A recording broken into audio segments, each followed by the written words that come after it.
Yom HaShoah 2022. C'est l'histoire d'une jeune femme qui voulait vivre. Ma mère, Zichrono Livracha, Claire Mercada, Avidor, épouse Aben. Son père, Moïse Avidor, arrive en France en 1900. À l'époque de l'exposition universelle, il passe par la Belgique, il vient de Turquie. Sa maman arrivera en 1910 et ira chez sa sœur, Fortunée, qui a épousé un Robert Lévy. Et plus tard, ils feront leur alliage, j'allais dire, mais leur départ vers le Brésil. Ils se sont mariés en 1917. En 1917, Moïse épouse Rivka à Victor, à la synagogue Breteuil à Marseille, un mariage religieux, mais ils ne peuvent pas s'épouser devant le maire parce qu'ils sont d'origine turque et la France est en guerre avec la Turquie. Donc le mariage civil n'aura lieu qu'en 1927. Et après avoir eu des enfants et avoir déjà bien consommé leur mariage. Ils vivent dans le quartier de l'Opéra. En fait, c'est le cas du Grand Théâtre. Le Grand Théâtre à Marseille, c'est la place de l'Opéra et toutes les rues adjacentes. Et là, c'est un microcosme avec des Turcs, des Levantins, des Corses, des Grecs. Il y a plein d'odeurs. L'odeur va beaucoup influencer Claire, ma mère, parce que dans ce quartier, c'est très pittoresque. Très pittoresque, tout est attachant. Les marchands dans la rue, les odeurs, les étals. Claire est née en 1920, le 24 août 1920. Et elle est dans ce quartier. Elle est connue de tous. Elle est appelée la Petite Clairette. La Petite Clairette, elle est là, elle se balade dans l'immeuble. Elle se balade dans le quartier. Et elle passe chez le père Algazi, qui a sa blouse grise, été comme hiver, et qui vend des bonbons. Elle passe chez Arochas, qui est le marchand de yaourt, qui est un petit peu plus loin. Et dans l'immeuble, tout le monde les connaît. La famille Bugirano, la famille Darmon, la famille Pardo, la famille... les familles Emram, Marquesana, Mizrahi, Atas, Aranias, Alfandari. Arditi, Benbassad, Bloch, Crespen, De Calo, El Koubi, Israël, Eskenazi, Marter, Zaraya, et combien d'autres, combien d'autres. Le quartier n'est pas très grand, mais tous les enfants juifs se retrouvent à l'école de la rue Glandevès. Et les jours de fête, d'ailleurs, c'est très significatif. Les petits juifs ne sont pas là. Quand c'est Rosh Hashanah, les maîtres le savent. Quand c'est Pâques, quand c'est Pessah, les petits enfants juifs viennent avec la galette. Et puis les autres enfants sont un petit peu curieux. Malheureusement, son papa décède en 1940. Le 17 avril 1940, son papa décède. C'était le pilier de la famille, le soutien de famille. Sa femme, donc ma grand-mère Rivka, ne travaillait pas, était à la maison. Elle s'occupait de son petit monde. Et à ce moment-là, Claire a 20 ans. Elle a 20 ans, elle travaille depuis l'âge de 14 ans. Elle travaille sur une famille qu'elle exploite. Elle ne le sait pas encore qu'elle est exploitée, parce que bon, à cette époque-là, il n'y avait pas de syndicat, il n'y avait pas des trucs comme ça, ou très très peu, du moins c'était pas son truc. Elle travaillait parce qu'il fallait travailler, parce que la famille était nombreuse et qu'il n'y avait pas beaucoup de moyens, mais le papa avait trouvé une formule. Il faisait un prêt 2 fois par an, et ça leur permettait de bien habiller les enfants, d'avoir de quoi manger, de pourvoir aux besoins de la famille. Et ce prêt s'étalait sur 6 mois. Et 2 fois par an, ils renouvelaient ce prêt de manière à avoir toujours des liquidités pour s'occuper des enfants. Donc on est en 1940, le papa est décédé. Claire travaille. Isidore travaille chez un marchand de glace. Jacques est apprenti mécano, mais en fait, c'est une couverture parce que un petit peu plus tard, il rentrera dans la résistance et il va disparaître un petit peu de vue. Jojo, lui, il travaille chez un ferrailleur. Il a 14 ou 15 ans, donc il est tout petit. il travaille comme ça pour aider. Et Violette est chez eux modiste. Voilà, donc la guerre en plein essor. En novembre 42, la zone libre est occupée. Claire se retrouve au chômage parce que ses patrons partent se réfugier. Et il la licencie purement et simplement, sans indemnité, sans rien.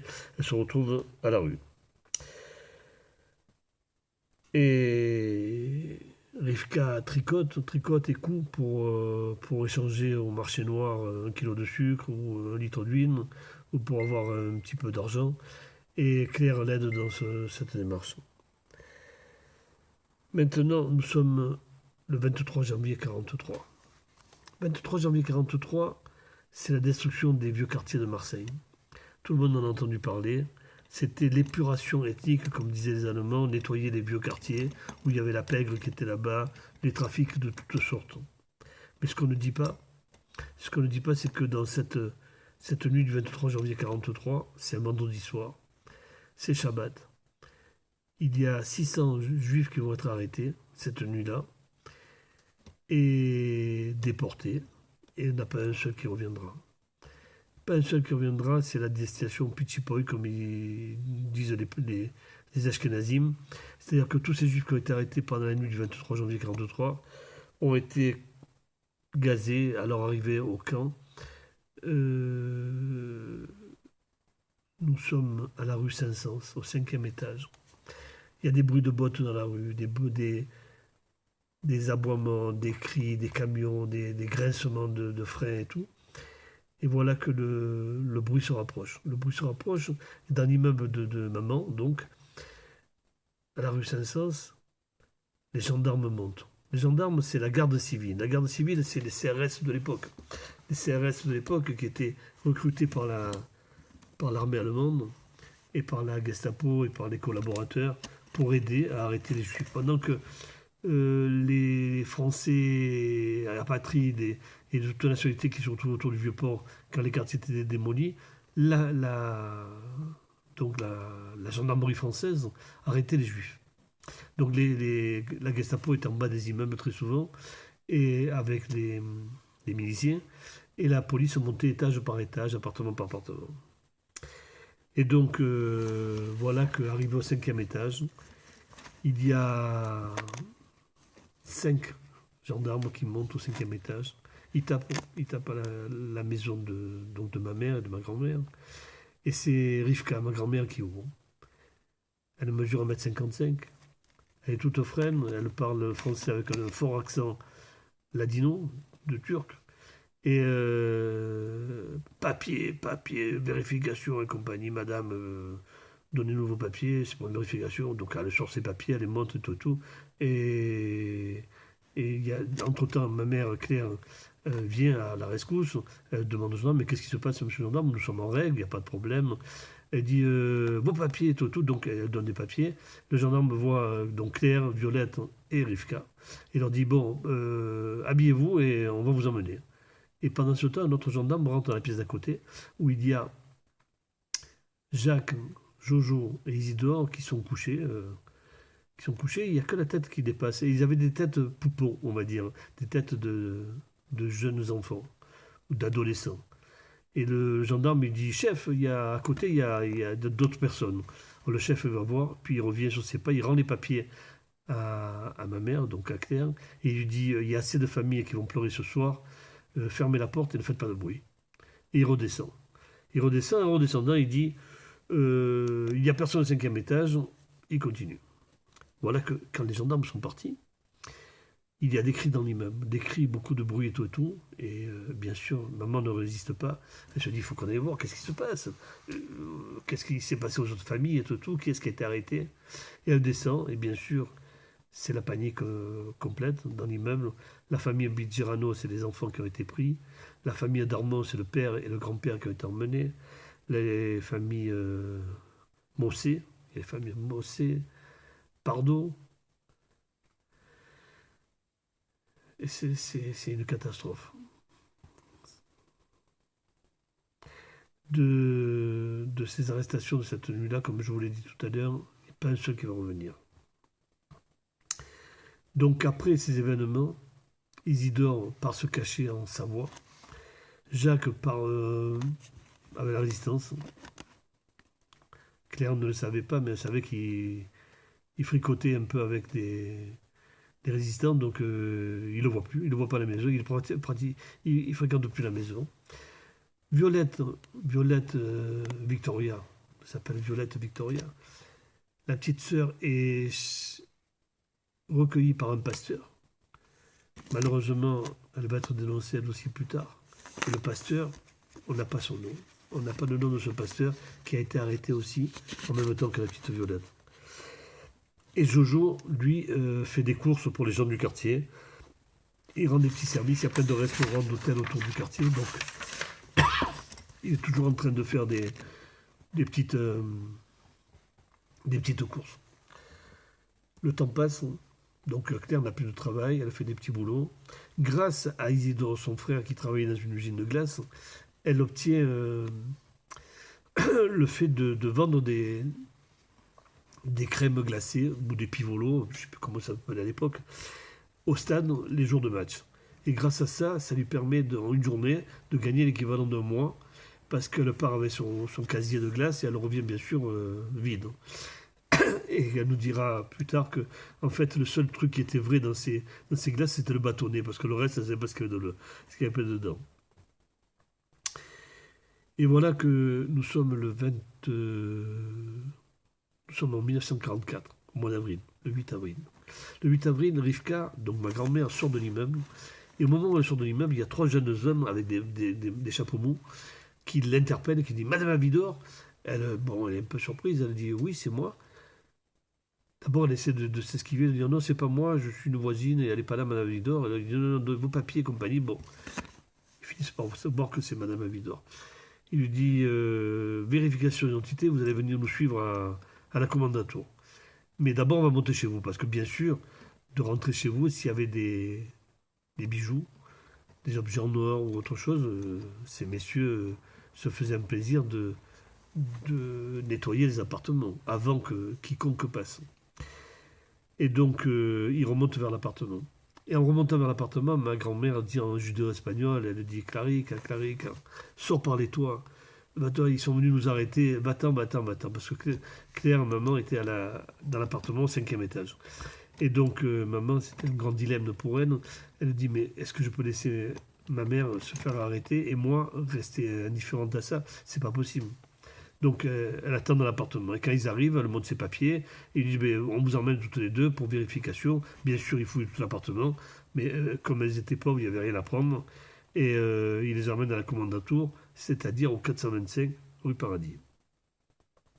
Là-bas, elles ont été interrogées par l'officier Muller. Muller qui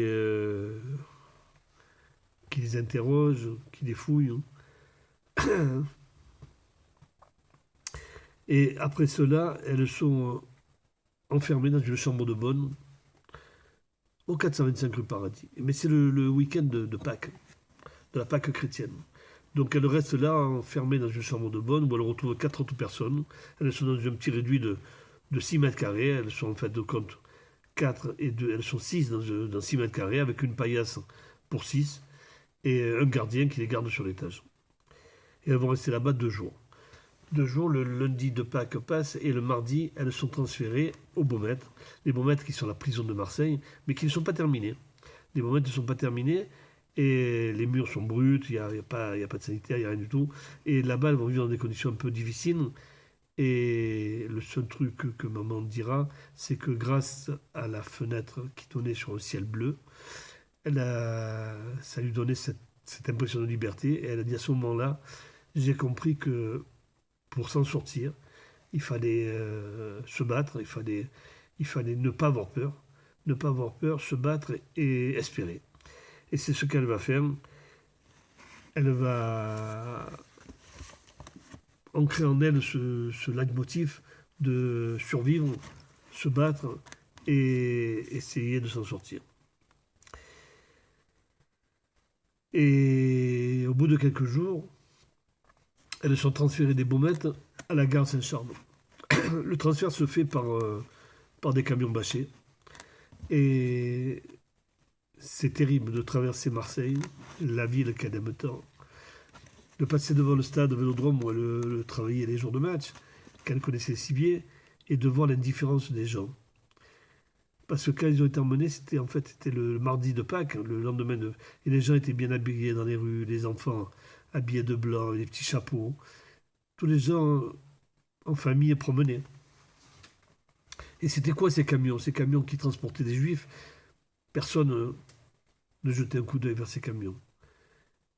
Et maman était horrifiée. Au fond de son cœur, elle avait envie de hurler, de dire, mais c'est nous, on est vos frères, vos sœurs, on est des Marseillais comme vous. Parce que dans son quartier, il n'y avait pas de religion. Il y avait des Grecs, des Arméniens, des Juifs, des Corses, des catholiques, des protestants, des Arabes. Et tout le monde vivait en bonne harmonie. Et elle ne comprenait pas ça, elle était marseillaise. Bien sûr juive, mais marseillaise. Et elle se disait, mais voilà, des gens passent dans la rue, même pas ils jettent un coup d'œil vers ces camions qui emportent des juifs. Et donc dans ces camions qui les emmènent vers la gare Saint-Charles, les hommes sont menottés, mais les femmes n'ont pas de menottes. Mais les gardiens leur ont dit attention, s'il y en a un qui s'évade, on fusillera 50 personnes. 50 personnes, c'est énorme. Et donc chacun avait le souci des autres, et il n'y en a pas un qui s'est évadé. Ils sont arrivés à la gare Saint-Charles, là ils sont montés dans des trains qui les ont emmenés à Drancy.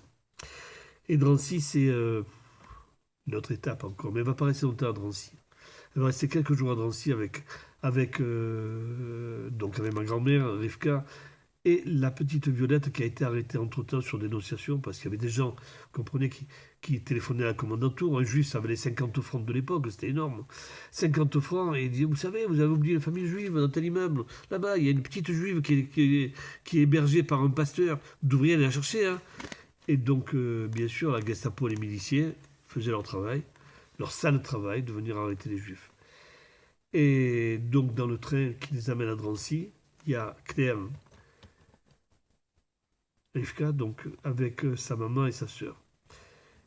Et elles arrivent à Drancy. À Drancy, elles vont rester quelques jours et là-bas, maman va faire connaissance avec Edwige House, sera alias Jeannette Hildebrand plus tard. Et elles ont fait connaissance, elles travaillent ensemble à Drancy pour aider les personnes âgées, les enfants et tout. Et vont être dans le même convoi, le convoi 74, du 20 mai 44. Jeannette a avec elle son père et sa mère, qui sont âgés. Elle est mariée et son mari a déjà été arrêté, il est déjà parti pour un convoi précédent. Et c'est le départ le 20 mai 44, c'est le départ vers Auschwitz, dans un train, dans des conditions abominables. Ça va durer 3 jours. 3 jours où il n'y a pas de quoi boire, pas de quoi manger. Il y a une tinette pour faire un saut pour les besoins de tous dans le wagon. C'est énorme, énorme et horrible. À la sortie du train, c'est l'arrivée sur la gare de Birkenau, Auschwitz-Birkenau, c'est les coups de bâton, les projecteurs, les chiens, les ordres en allemand. 3 fois, Claire va vers sa mère et sa sœur, et 3 fois, des coups de bâton la séparent. Et en fin de compte, Jeannette lui traduit, lui dit, écoute, regarde, on les verra plus tard, disent les prisonniers.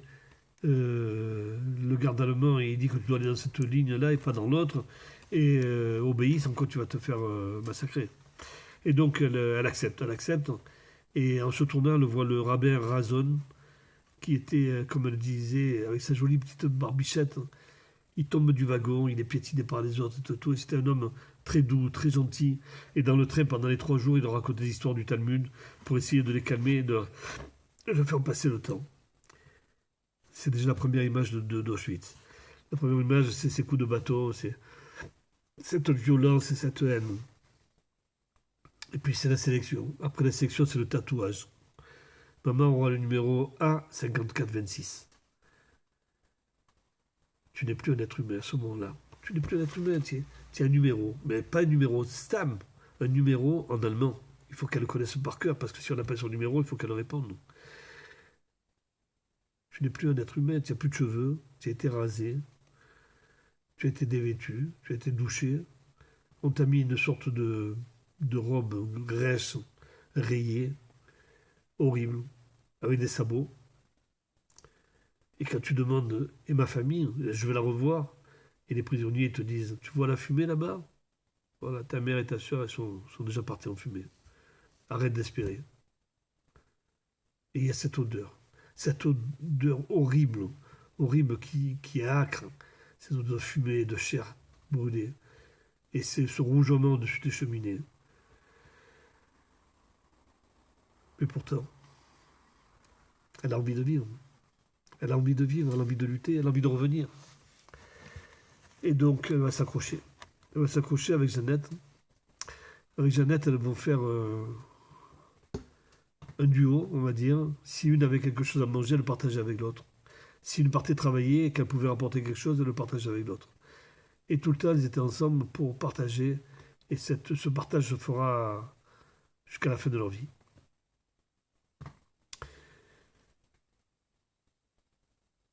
Dans le camp, il y avait des jeunes. Maman avait 4 ans à ce moment-là. Il y avait des jeunes filles de 16 ans, 17 ans qui avaient pu rentrer parce que sa sœur, Violette Victoria, était toute petite. Sa maman, je vous l'ai dit, elle faisait 1,55 m et Violette Victoria devait faire autant.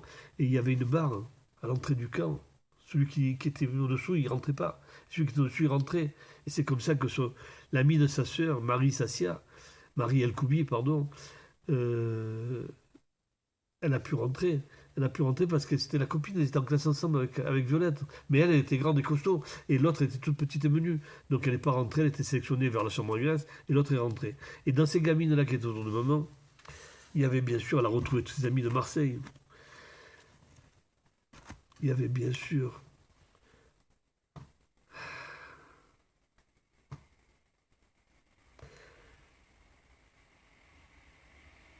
les Mizrahi, Atas, Marter, Bloch, Alfandari, Lévi, Cohen, bah, j'en passe encore.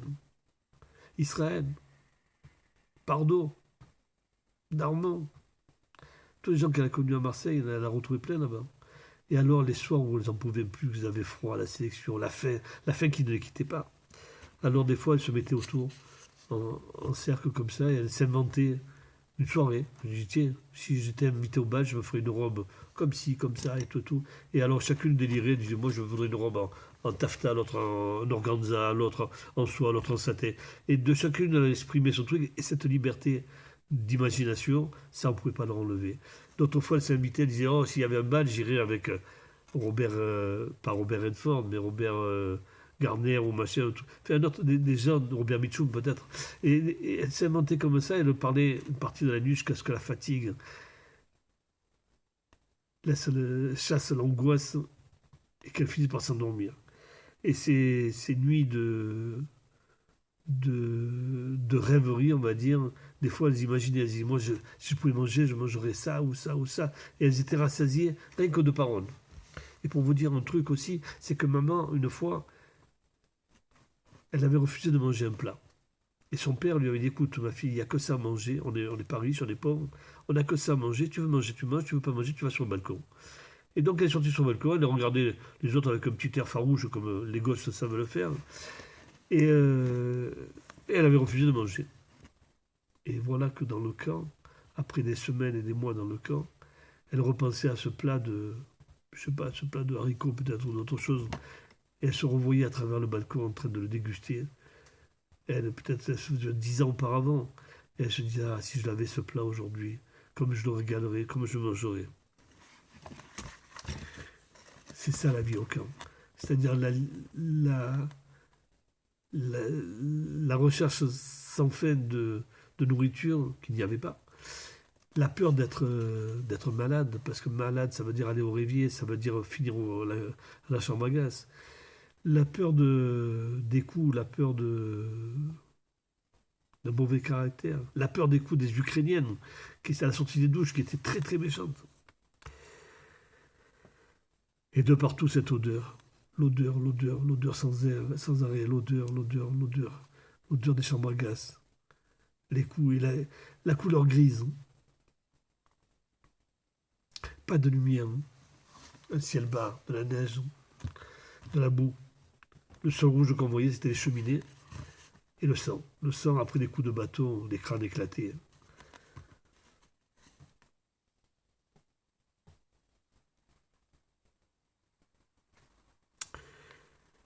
Et voilà que parfois, elle est sélectionnée pour le travail avec Jeannette. Une part au champ, l'autre part travailler dans les usines de Krauss. Ou d'autres fois au Canada. Le Canada, c'était un endroit privilégié parce que c'est là où ils triaient les affaires des déportés qui arrivaient. C'est-à-dire des valises, il y avait des valises, il y avait des vêtements, il y avait... Et bien sûr, ils étaient surveillés par des gardiens, que s'ils trouvaient des choses de valeur, c'était de suite enlevé. Mais parfois, les prisonniers arrivaient à grappiller un petit carré de chocolat ou autre chose. Et ça, si elles arrivaient à le cacher, bien sûr, elles le ramenaient à la chambrée. Mais si une était attrapée avec quelque chose, elle était directement envoyée à la chambre à gaz. Les mois passent, les semaines passent. Donc on est arrivé en mai 44. Et voilà que nous sommes en janvier 45. Janvier 45, c'est la libération du camp d'Auschwitz. Mais avant la libération, les Allemands ont vidé le camp. Et c'est la fameuse marche d'Auschwitz. Maman va participer à cette marche d'Auschwitz dans un état lamentable parce qu'elle a attrapé le typhus. Mais elle dit à ses amis, ne me lâchez pas les enfants. Tenez-moi, tenez-moi, je veux pas tomber, je veux tenir, je veux résister, je veux sortir de là. Et elle va sortir de là, bien sûr. Ils finissent par les mettre dans des wagons pendant plusieurs jours sans boire, sans manger. Et elle arrive au camp de Ragoun. Au camp de Ragoun, là-bas, ils vont être soignés par des docteurs. Par des docteurs, on va les nourrir, les gens. Et on va essayer de les retaper un petit peu. Après, maman va être dirigée sur le camp de Thérézistad, où elle va rester en convalescence pendant quelques temps. Et entre-temps, le camp d'Auschwitz s'était libéré. Les Américains d'un côté, les Russes de l'autre sont rentrés en Haute-Silésie. Et elle sort de là, elle pèse 28 kilos. 28 kilos. Pour une femme qui faisait 1m65 avec une ossature moyenne. Et 28 kilos, c'est pas lourd. C'est le poids de gamin de 10 ans ou de 9 ans. Pendant qu'elle était au camp, elle a appris qu'un de ses frères a été déporté. En fait, c'était Jacques qui a été arrêté, les armes à la main, et en tant que juif, ils l'ont pas fusillé, ils l'ont envoyé au camp. C'est la logique allemande. Donc après un certain temps de convalescence à Theresienstadt, elle rentre sur Marseille. Elle rentre sur Marseille et c'est Jacques qui vient l'accueillir. Jacques a beaucoup souffert, il a beaucoup maigri, et il lui dit, ne parle pas, ne raconte pas ce que tu as vécu. Il ne pourrait pas comprendre. Personne ne peut comprendre l'enfer que nous avons vécu, l'enfer qui était Auschwitz. C'est impossible de raconter. Même moi aujourd'hui qui vous raconte ces histoires qui m'ont été rapportées par ma mère, par ses écrits, par ses témoignages. Comment faire comprendre la situation? Vous êtes une famille réunie comme ça un soir de fête ou un soir de Shabbat et du jour au lendemain, vous n'êtes plus rien. Des coups de bâton vous séparent de votre femme, de vos gosses. Il faut savoir qu'ils ne savaient pas où ils allaient. Les pères de famille qui disaient ouais, mais si je suis arrêté avec ma femme, mes gosses, je me battre. Comment tu vas te battre? D'abord, tu sais pas où tu vas. Tu dis si on part à l'Est, je travaillerai pour eux. Mais ils ne savaient pas que la fin, c'était la cheminée. Ça, ils ne le savaient pas. Donc Jacques, il lui dit écoute, tu ne peux pas comprendre. Ils ne peuvent pas comprendre ce qu'on a vécu et ne parle pas. C'est ce qui s'est passé. Ils n'ont pas parlé. Ils n'ont pas parlé jusqu'à ce que il y ait l'affaire Forisson qui éclate dans les années 70 et que maman téléphone à ses amis de déportation pour leur dire les enfants, il faut qu'on témoigne. Demain, on ne sera plus là et les gens vont nier l'existence des chambres à gaz et compagnie. C'est comme ça qu'a commencé l'amicale d'Auschwitz, de Marseille, je parle, et les voyages à Auschwitz et l'engagement des professeurs d'histoire. Donc elle rentre chez elle. Bien sûr, Jojo a grandi, c'est devenu un jeune homme. Il a survécu comme il a pu. Il a surtout été protégé par les familles des mafiosos du quartier de l'Opéra, les Guérini, entre autres. Et Isidore est parti en Savoie, il est resté là-bas. Jacques a vécu avec la résistance et tout et tout. Et ensuite, il est parti aussi, lui aussi, dans le nord de la France, ou dans le milieu de la France. Et Violette n'est pas revenue, bien sûr. Edwige est rentrée seule. Ses parents sont morts, bien sûr, gazés le jour même de leur arrivée, le 23 mai 1944, à Auschwitz. Et elle refera sa vie plus tard. Et voilà que maman est rentrée, mais bien malade, donc il a fallu qu'elle fasse un sanatorium. Sanatorium, parce qu'elle avait un poumon percé. Elle pesait 28 kilos. Il y a beaucoup de déportés qui sont morts après la guerre. Pourquoi? Parce que les gens leur apportaient de quoi manger, mais ils ne pouvaient pas manger. Parce que leur corps était tellement affaibli qu'ils ne supportaient pas la nourriture. Il y a beaucoup qui ont fait des occlusions intestinales et qui sont morts du fait de manger, justement. Et maman, ce qui l'a sauvé, c'est qu'elle voulait que du lait et des olives noires. Et le docteur, plus tard, lui a dit que grâce à ça, le lait qui a reconstitué son équilibre de calcium et les olives noires, son côté de graisse. Et donc elle est partie dans un sanatorium. Sanatorium où elle va rencontrer une Corse qui va faire que plus tard elle va rencontrer mon père, parce que lui était d'origine corse, un juif turc qui habitait la Corse et qui vient à Marseille voir une amie corse, chez qui il rencontre ma maman, Claire Avidor, qui était venue apporter une lettre du sanatorium de son ami corse à son ami à Marseille. Et c'est comme ça qu'ils se sont rencontrés et qu'ils se sont mariés plus tard en 1947. Voilà l'histoire d'une jeune femme juive qui est arrêtée seulement parce qu'elle était juive, qui aimait Marseille, qui aimait la place de l'Opéra, qui aimait la vie. Merci à tous.